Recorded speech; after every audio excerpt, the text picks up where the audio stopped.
산골 마을에 마음씨 고운 노부부가 살고 있었어요. 부부는 평생 검소하게 살면서 하나뿐인 아들을 정성껏 키웠죠. 그러던 어느 날 할아버지는 밥을 먹다 말고 할머니를 보았어요. 왜 그러세요? 음식이 뭐가 이상해요? 아이, 그게 아니라, 여보, 우리 아들도 장가를 보내야 하지 않겠어요? 할머니는 고개를 끄덕이며 미소를 지었어요. 그러지 않아도 아랫마을에 착하고 부지런한 처녀가 있다고 해서 어제 몰래 가서 보고 왔지요. 잘했네, 잘했어. 이렇게 두 분은 아들의 혼사를 서둘렀어요. 신부로 맞이한 처녀는 마음씨가 곱고 살림도 야무지게 잘하며 시부모도 정성껏 모셨지요.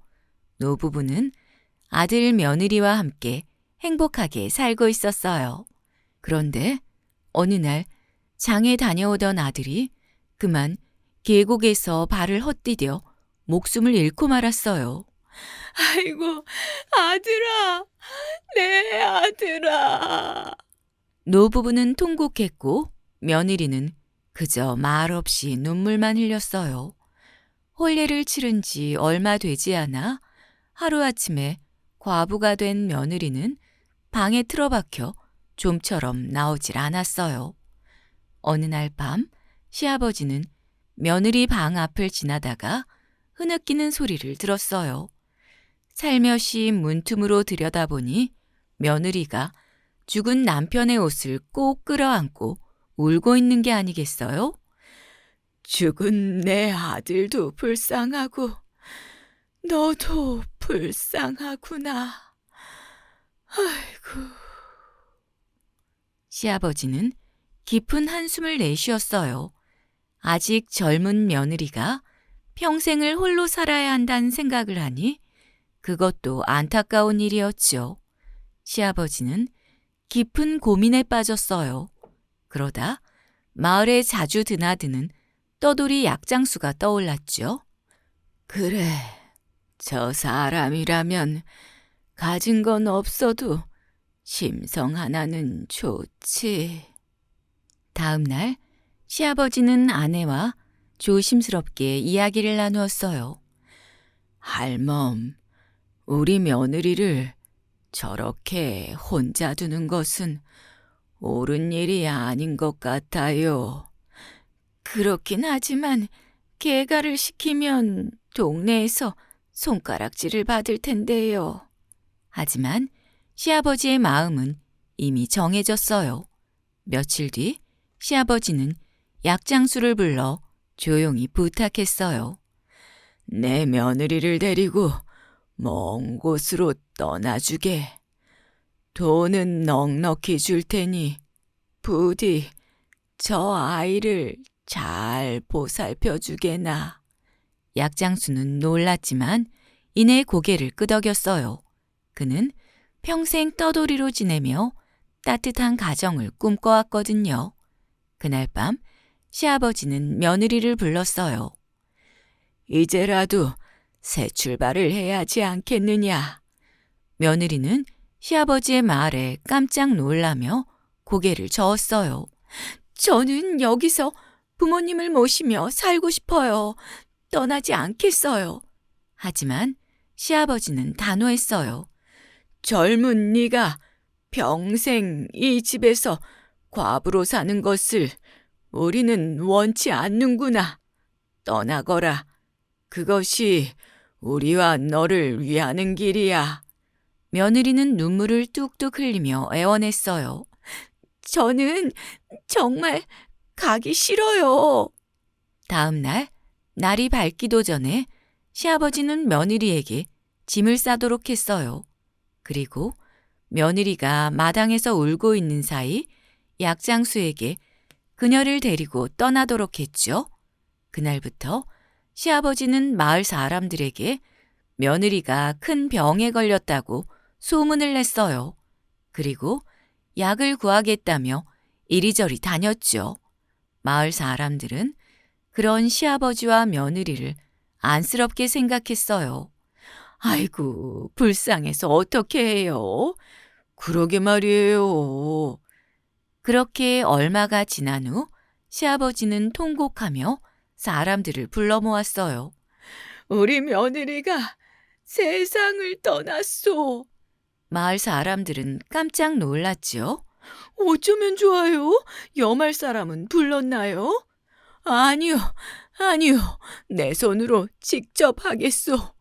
남편도 없는 우리 며느리를 남의 손에 맡기고 싶지는 않소. 마을 사람들은 고개를 끄덕였어요. 시아버지와 시어머니는 방에 들어가 지푸라기로 가짜 시신을 만들고 염을 했어요. 마을 사람들은 깊이 탄식하며 가짜 시신이 들어있는 관을 메고 산속에 묻었죠. 그렇게 시간이 흘러 몇 년이 지난 뒤 시아버지는 한양으로 볼 일이 있어 먼 길을 떠났어요. 밤이 깊어지자 묵을 곳을 찾다가 어느 집에 들어가게 됐어요. 주인장, 하룻밤 신세를 져도 되겠소? 물론이지요. 어서 들어오세요. 집 주인 내외는 정성껏 음식을 차려주었어요. 시아버지는 밥을 한 숟가락 뜨다가 문득 멈칫했어요. 어디서 먹어본 맛인데. 익숙한 맛이 가슴을 떨리게 했어요. 다음 날 아침 시아버지는 마당을 거닐다가 부엌 안을 힐끗 보았어요. 그런데 그곳에서 설거지를 하던 여인의 얼굴을 본 순간 심장이 철렁 내려앉았어요. 저 아이는... 떠돌이 약장수와 떠나보냈던 며느리가 그곳에 있었어요. 며느리는 여전히 고운 얼굴이었고 행복한 미소를 띠고 있었어요. 둘은 다정하게 서로를 챙기며 사이좋게 살고 있었어요. 지난 밤에는 어두워서 서로를 알아보지 못했던 거였어요. 시아버지는 며느리와 약장수가 혹시라도 자신을 알아볼까 두려워 서둘러 그 집을 나왔어요. 그리고 집으로 돌아오는 길 내내 눈물을 흘렸죠. 그래, 저 아이가 잘 살고 있다니 그것만으로도 다행이구나. 시아버지는 안도의 한숨을 내쉬며 멀리서라도 며느리의 행복을 빌어주었어요.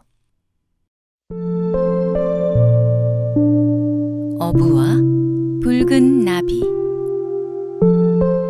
옛날 깊고 푸른 강이 흐르는 작은 마을에 마음씨 착한 어부가 있었어요.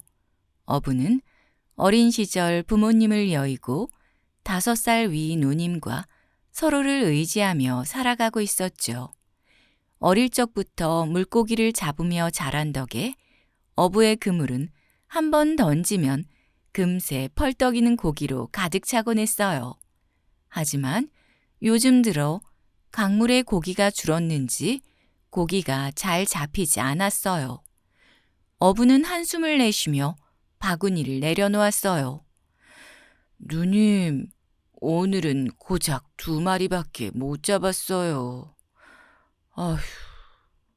누님은 환하게 웃으며 어부의 어깨를 토닥였어요. 괜찮아. 내일은 좀 나아지겠지. 내일은 내가 산에 가서 나무를 뜯어올 테니 걱정하지 마. 어부는 누님의 다정한 말에 마음이 한결 가벼워졌어요. 다음 날 누님은 나무를 캐러 깊은 산속으로 들어갔어요. 나무 사이로 햇살이 반짝였고 새들은 지저귀며 노래를 불렀죠. 한참을 걷던 누님은 커다란 나무 그늘 아래에서 허름한 옷을 입은 노인을 발견했어요. 노인의 얼굴은 온화했지만 눈빛에는 무언가 간절한 기운이 서려 있었어요. 아가씨, 잠깐 내 말 좀 들어주겠소? 누님은 깜짝 놀랐지만 공손하게 대답했어요. 예? 무슨 일이세요? 노인은 낡은 보자기에서 작은 꾸러미를 꺼내 누님에게 내밀었어요. 이 안에 금화 10량이 들어있소. 나는 이제 세상을 떠날 때가 되었으니 이것을 내 손녀에게 전해주었으면 하오. 저는 어르신의 손녀가 누구인지 모르는데요. 누님이 당황스러워하자 노인은 빙그레 웃으며 조용히 말했어요. 붉은 나비를 따라가면 내 손녀를 만날 수 있을 것이요. 예? 붉은 나비라고요? 누님이 다시 묻기도 전에 노인은 어디론가 사라지고 보이지 않았어요. 누님은 망설이며 꾸러미를 품에 안고 황급히 집으로 돌아왔어요. 어부는 누님의 이야기를 듣고 깊은 생각에 잠겼어요. 붉은 나비를 따라가라고? 하지만 붉은 나비가 어디 있는지도 모르는데? 그날 밤 어부는 붉은 나비를 생각하다가 스르르 잠이 들었어요. 그런데 꿈속에서 넓은 들판 위로 붉은 나비 한 마리가 날아가는 것이 보였어요. 나비는 강가를 따라 날아가더니 작은 오두막 앞에서 사라졌어요. 아침이 되자 어부는 꿈에서 본 곳을 찾아 강가로 나갔어요. 강을 따라 걷다 보니 정말 작은 오두막이 나타났죠. 어부는 문을 두드리며 외쳤어요. 계십니까? 안에 누가 계신가요? 잠시 후 문이 살짝 열리더니 어린 소녀가 고개를 내밀었어요. 누구세요? 그 순간 어부는 깜짝 놀랐어요. 소녀의 머리핀에 붉은 나비가 수놓아져 있는 게 아니겠어요? 너희 할아버지께서 이 꾸러미를 너에게 전해주라고 하셨어. 소녀는 두 손으로 꾸러미를 받으며 눈물을 흘렸어요. 할아버지는 돌아가셨다고 마을 사람들이 그랬어요. 그런데 어떻게? 소녀의 눈에는 감사와 슬픔이 뒤섞인 눈물이 가득했어요. 그때 마을 사람들이 몰려왔어요. 이 사람이야! 이 사람이 도둑이라고! 마을 촌장이 다가와 소리쳤어요. 우리 마을의 금화가 사라졌는데 너희들이 훔쳐간 게 틀림없구나. 아니에요. 이분은 할아버지가 남긴 것을 전해주신 거예요. 소녀가 간절히 말했지만 마을 사람들은 여전히 어부를 의심했어요. 그때 마을에서 가장 나이가 많은 노인이 앞으로 나섰어요. 이 어부는 정직한 사람 같은데 괜한 사람을 의심하면 벌을 받지요. 노인의 말에 마을 사람들은 머쓱해하며 사과를 했어요. 어부는 의심을 벗어나서 다행이라고 생각하며 깊은 한숨을 내쉬었어요. 억울한 누명을 썼지만 다행히 마을 어르신 덕분에 오해가 풀렸다는 생각에 안도했죠. 어휴, 정말 큰일 날 뻔했네. 어부는 소녀에게 마지막으로 따뜻한 미소를 짓고 조용히 집으로 돌아갔어요. 그렇게 몇 달이 지난 후 소녀는 어부를 찾아왔어요. 저는 이제 혼자가 아니에요. 마을 어르신들이 저를 돌봐주시고 계세요. 그리고 이 금화 중 5냥은 아저씨께 드리고 싶어요. 어부는 손사래를 쳤어요. 아니야, 네 것이니 네가 잘 간직해야지. 그러자 소녀는 단호히 고개를 저었어요. 아저씨 덕분에 저는 할아버지의 마지막 선물을 받을 수 있었어요. 그러니 이건 아저씨도 받아야 해요. 결국 어부는 소녀의 성의를 받아들였어요. 그리고 어부는 금화로 새 배를 장만했어요. 덕분에 물고기를 더 많이 잡을 수 있었고 누님과 함께 넉넉하게 살게 되었죠. 하지만 어부와 누님은 자신들만을 위해 돈을 쓰지 않았어요. 가난한 사람들에게 음식을 나누고 어려운 이들을 도왔어요. 그러던 어느 날 어부가 마을 어귀를 지나는데 소녀가 웃으며 손을 흔들었어요. 아저씨, 안녕하세요. 소녀는 예전보다 훨씬 밝고 건강해 보였어요. 그때 소녀의 머리핀 위로 붉은 나비 한 마리가 살포시 내려앉았어요. 붉은 나비는 단순한 길잡이가 아니라 좋은 인연을 이어주는 신비한 존재였나 봐요.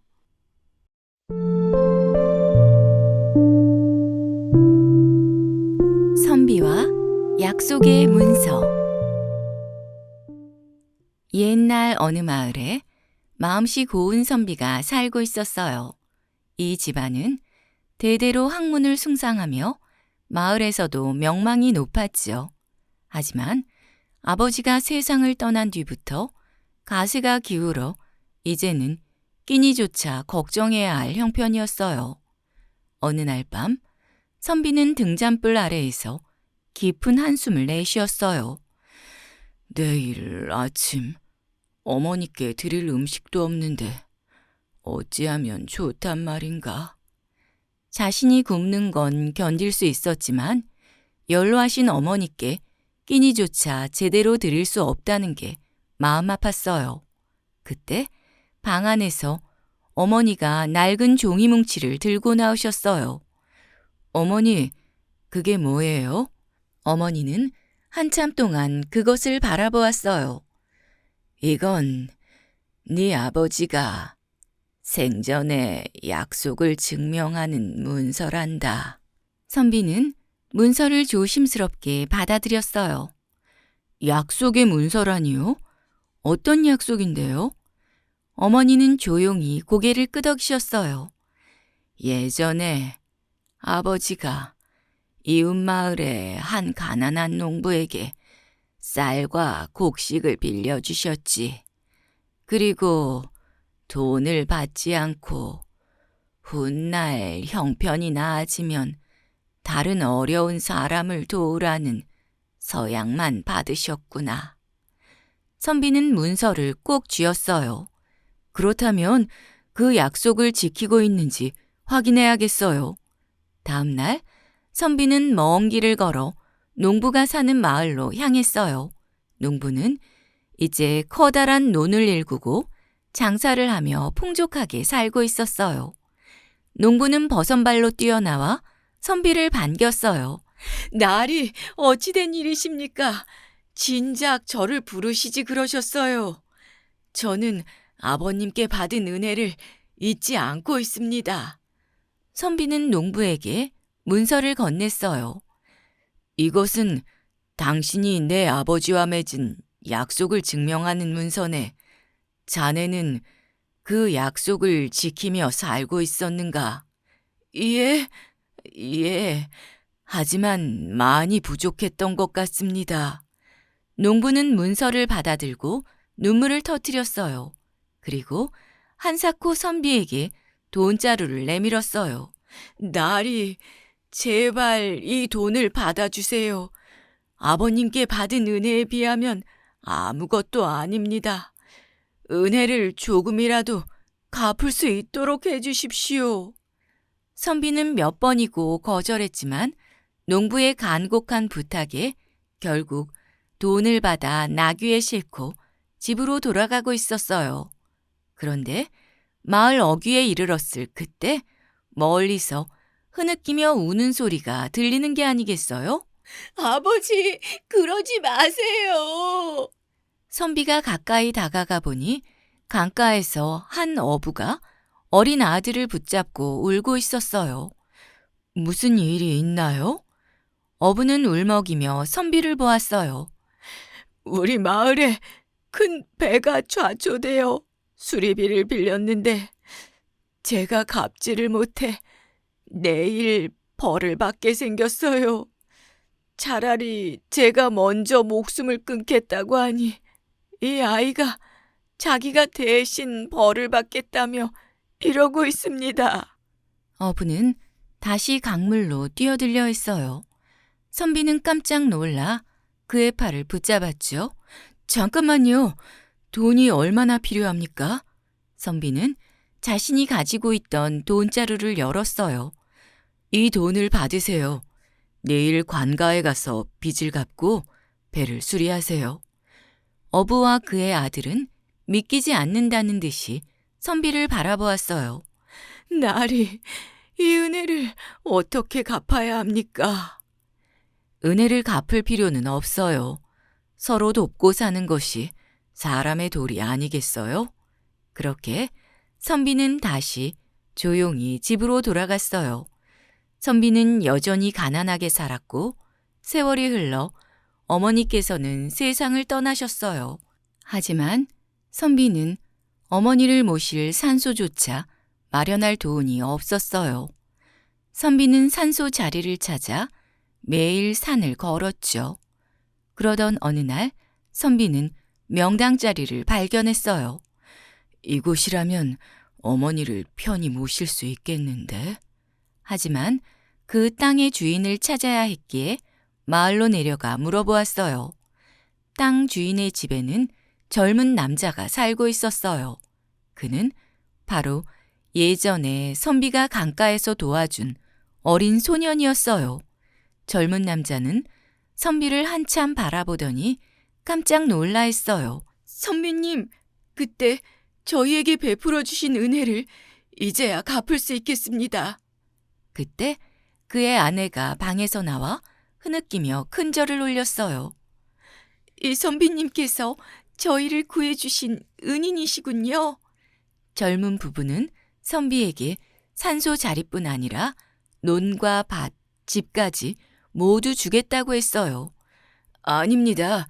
저는 그저 산소자리만 있으면 됩니다.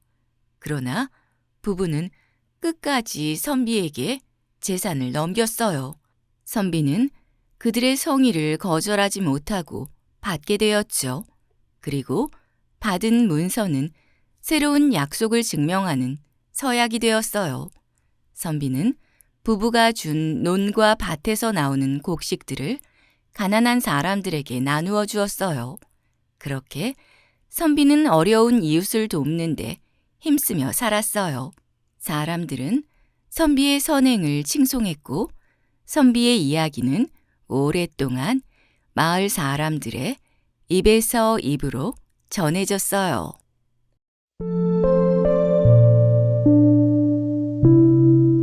상어잡이꾼과 어부. 옛날 바닷가 작은 어촌 마을에 젊은 어부가 살고 있었어요. 어부는 어릴 때 부모님을 잃고 홀로 자랐죠. 가난했지만 성실하게 바다에 나가 고기를 잡으며 하루하루를 살아갔어요. 그렇게 외롭게 지내던 어느 날 사랑하는 아내를 만나 작은 집에서 행복하게 살기 시작했어요. 하지만 그 행복도 오래가지 않았어요. 아내가 병으로 세상을 떠나고 말았거든요. 이렇게 혼자 살아서 뭐 하겠어? 차라리 바다에 몸을 던지는 게 낫지. 어부는 크게 절망했고 날마다 바닷가 벼랑 끝에 앉아 깊고 어두운 파도를 바라보았어요. 하지만 몸을 던지려 하면 두려움이 엄습했어요. 마음은 이미 바닷속에 있었지만 몸은 그렇게 쉽게 움직이지 않았죠. 그러던 어느 날 마을에 무서운 소문이 돌기 시작했어요. 소문 들었어요? 아유, 듣다 마다요.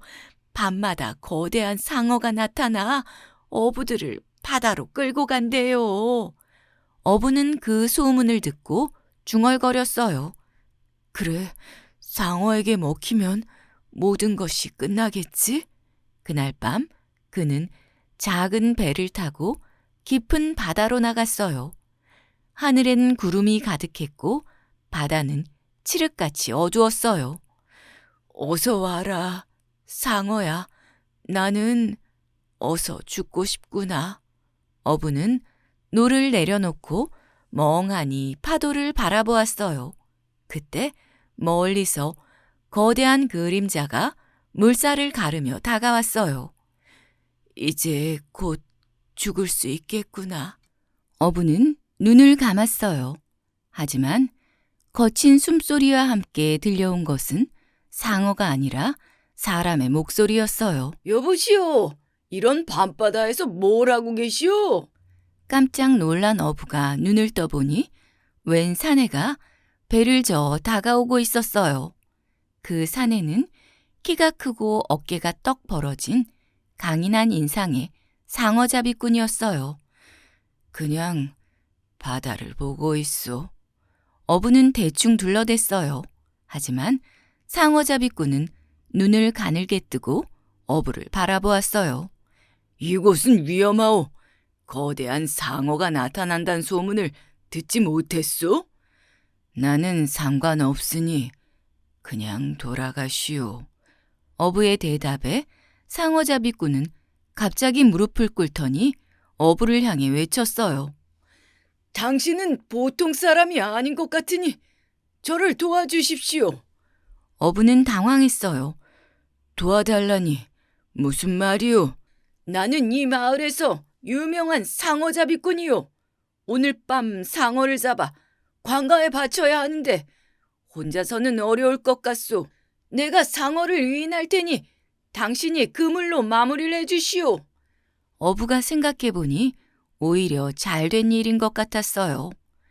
그럼 상어가 나타나면 나를 먼저 삼키겠지? 바로 그때 어둠 속에서 거대한 물결이 일렁이더니 커다란 상어가 물 밖으로 솟구쳤어요. 어부는 두 눈을 감았죠. 그런데 이상하게도 아무 일도 일어나지 않았어요. 조심스레 눈을 뜨니 상어가 바위 틈에 끼어 버둥거리고 있는 게 아니겠어요? 날카로운 이빨을 드러내고 몸부림쳐도 빠져나올 수 없었죠. 어부는 한숨을 쉬었어요. 내가 상어를 빼내야 죽을 수 있을까? 어부는 그물을 풀어 상어의 꼬리에 단단히 묶고 긴 작사를 이용해 바위를 비틀었어요. 상어는 마지막 힘을 다해 몸을 흔들었고 결국 바위 틈에서 빠져나올 수 있었죠. 하지만 기운이 다한 상어는 힘없이 물 위에 떠 있을 뿐이었어요. 그때 상어잡이꾼이 배를 저어 다가왔어요. 역시 당신은 보통 사람이 아니었군요. 부디 저의 스승이 되어 주십시오. 상어잡이꾼은 어부에게 공손히 절을 올렸어요. 그날 밤 상어잡이꾼은 상어를 잡아 마을로 돌아갔고 어부와 함께 주막에서 술을 마시기로 했어요. 하지만 어부는 조용히 집으로 돌아갔어요. 며칠이 지나고 어부는 오랜만에 예전 생각들을 떠올렸어요. 옛날 우리 집에서 일하던 머슴이 이웃 마을에서 큰 부자가 되었다던데 그의 머슴 문서가 내게 있으니 찾아가 볼까? 어부는 부자를 찾아갔지만 부자가 된 머슴은 어부를 냉대했어요. 이제 와선 무슨 소리요? 당장 돌아가시오. 화가 난 부자는 마을의 건달들을 불러 어부를 없애려 했어요. 저 어부를 없애면 돈을 후하게 주겠소. 그러자 건달들 사이에서 가장 덩치가 큰 남자가 깜짝 놀라더니 무릎을 꿇었어요.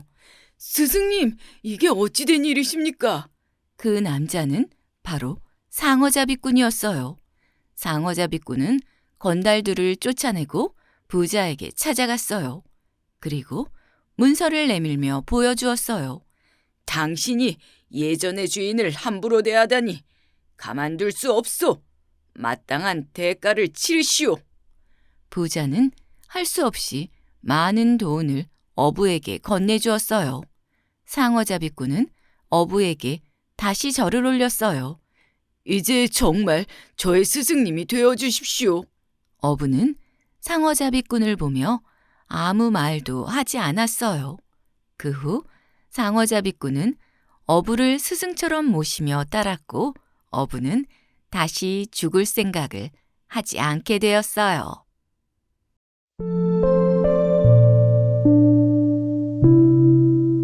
어부와 지혜로운 아내. 옛날 깊고 푸른 바닷가 마을에 어부가 살고 있었어요. 어부는 키가 크고 다부진 체격을 가졌으며 성실하고 정직한 사람이었죠. 하지만 글을 배우지 못했기 때문에 언제나 아내의 도움을 받아 살아가고 있었어요. 어부의 아내는 부지런하고 지혜로웠거든요. 남편은 분명히 훌륭한 사람이 될 거야. 조금만 더 기다려보자. 아내는 부잣집에서 일하며 차곡차곡 돈을 모으고 있었어요. 그러던 어느 날 아내는 엽전 꾸러미를 꺼내 남편에게 건넸어요. 이 돈을 가지고 나가서 필요한 것도 사고 세상 물정도 배워오세요. 어부는 돈을 손에 꼭 쥔 채 시장으로 나갔어요. 시장에는 형형색색의 천이며 싱싱한 해산물 그리고 향기로운 음식 냄새가 가득했어요. 하지만 어부는 여기저기 둘러보기만 할 뿐 아무것도 사지 않았어요. 배도 고프지 않았고 사고 싶은 것도 없었어요. 결국 돈을 그대로 들고 집으로 돌아왔죠. 시장을 둘러보긴 했는데 살 게 없더라고요. 그래서 그냥 돈을 가져왔어요. 당신이 필요한 것을 사세요. 아내는 그런 남편을 물끄러미 바라보다가 조용히 미소 지었어요. 내일도 이 돈을 가지고 나가세요. 그런데 이번에는 길에 있는 가난한 사람들에게라도 나누어 주고 오세요. 꼭 돈을 쓰고 오셔야 해요. 알겠어요. 다음 날 어부는 돈을 들고 거리로 나갔어요. 여기저기 돌아다녀 봤지만 여전히 돈 쓸 곳을 찾지 못했어요. 그러자 아내의 말대로 추운 길가에서 웅크리고 있는 거지들에게 조심스럽게 엽전을 건넸어요. 거지들은 깜짝 놀라며 감사 인사를 했죠. 다음 날도 그 다음 날도 마찬가지였어요. 매일같이 돈을 나누어 주던 어부는 문득 이런 생각이 들었어요. 이렇게 그냥 돈만 나눠주는 게 맞을까? 내일은 항구에라도 가볼까? 다음 날 어부는 시장에서 술과 생선을 샀어요. 그리고 항구로 나가 뱃사람들과 어울리며 술잔을 기울였죠. 처음에는 어색했지만 이야기를 나누다 보니 점점 친해졌어요.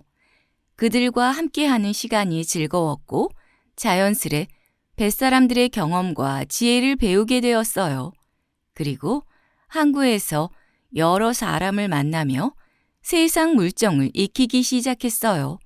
뿐만 아니라 어부는 가난한 어부들에게 식량과 돈을 나누어 주었어요. 도움을 받은 어부들은 그를 칭찬하며 고마워했죠. 그런 소문은 아내의 귀에도 들어갔어요. 아내는 기뻐했어요. 여러 사람을 사귀신 것은 참 잘하셨어요. 이제는 그분들과 함께 바다에 대해 배우고 조류와 날씨를 읽는 법도 익히세요. 어부는 바다를 공부하기 시작했어요. 그는 배를 다루는 법, 물고기가 움직이는 경로, 바다의 변화를 빠르게 익혀나갔어요. 그러자 이번엔 아내가 또 다른 말을 했어요. 당신이 바다를 잘 이해하게 되셨군요. 이번엔 고기 잡는 기술과 배를 만드는 법도 배워보세요. 남편은 물고기를 잡는 기술을 익히고 튼튼한 배를 만드는 법도 배웠어요. 얼마 지나지 않아 그는 누구보다 뛰어난 어부가 되었죠. 그러던 어느 날 나라에서 새로운 어장을 개척할 사람을 뽑는다는 소식이 들려왔어요. 남편은 시험에 응시했고 결국 합격했어요. 하지만 그는 그 사실을 아무에게도 알리지 않았어요. 심지어 아내가 일하고 있는 부잣집에서도 모르고 있었죠. 나라에서 벼슬자리를 주겠다고 했지만 그는 거절했어요. 그러던 어느 날 아내가 다시 말했어요. 제가 모아둔 돈이 이제 얼마 남지 않았어요. 이 돈을 가지고 장사를 해보세요. 하지만 어부는 장사에 관심이 없었어요. 장사는 잘 모르겠는데요. 그럼 충청도에 가서 굴을 사서 그것을 팔아보세요. 남편은 마지못해 충청도로 갔지만 그곳은 심한 태풍이 지나간 뒤라 사람들이 굶주리고 있었어요. 그는 굴을 사는 대신 돈을 사람들에게 나누어 주고 빈손으로 돌아왔어요. 아내는 그런 남편을 보며 웃어주었어요. 잘하셨어요. 이번에는 꼭 황해도에 가서 소금을 사오셔야 해요. 남편은 황해도로 갔지만 그곳에서도 가난한 사람들을 보고 그냥 지나칠 수 없었어요. 결국 또다시 돈을 나누어 주고 빈손으로 돌아왔죠. 이제 정말 마지막이에요. 서울에서 마른 생선을 사서 함경도에 가서 팔고 그 돈으로 약초를 사오세요. 이번에는 꼭 사셔야 해요. 남편은 마른 생선을 사서 함경도로 갔어요. 그런데 그곳은 너무 추워서 사람들이 벌벌 떨고 있었어요. 그는 그냥 지나칠 수 없어 자신의 옷과 물건을 나누어 주었어요. 이제 어쩌지? 아내가 힘들게 모은 돈을 다 써버렸는데 그냥 돌아갈 수도 없고. 그는 고민하며 깊은 산속으로 걸어 들어갔어요. 해가 저물자 멀리서 불빛이 보였고 어부는 그 집 문을 두드렸어요. 누구십니까? 길을 잃었습니다. 하룻밤만 재워주실 수 있을까요? 노인은 어부를 반갑게 맞아주었어요. 그런데 노인은 변변한 옷도 없이 추위에 떨고 있었어요. 여기 옷 한 벌이 있습니다. 이걸 입으세요. 노인은 고맙다며 따뜻한 저녁을 차려주었어요. 그런데 놀랍게도 저녁상에는 귀한 약초 요리가 가득했어요. 어부는 약초를 한 입 맛보았고 그 깊고 진한 맛에 감탄하며 연신 먹기 시작했어요. 그 모습을 본 노인은 흐뭇한 미소를 지었어요. 이렇게 맛있게 먹어주니 참 기쁘네. 자네에게 받은 따뜻한 선물의 보답으로 이 약초를 얼마든지 가져가게. 이 약초는 귀한 산삼이니 자네와 가족들에게 큰 도움이 될 것이네. 그 후 어부는 약초를 가져와 아내에게 주었고 그 덕분에 사람들은 그의 넓은 마음과 지혜를 인정하게 되었어요. 얼마 후 그는 바다를 다스리는 중요한 벼슬에 올랐고 평생 아내를 존경하며 살았어요. 잘 들으셨나요? 그러시다면 구독과 좋아요, 알림 설정 부탁드립니다. 저는 책 읽어주는 안나였습니다. 고맙습니다.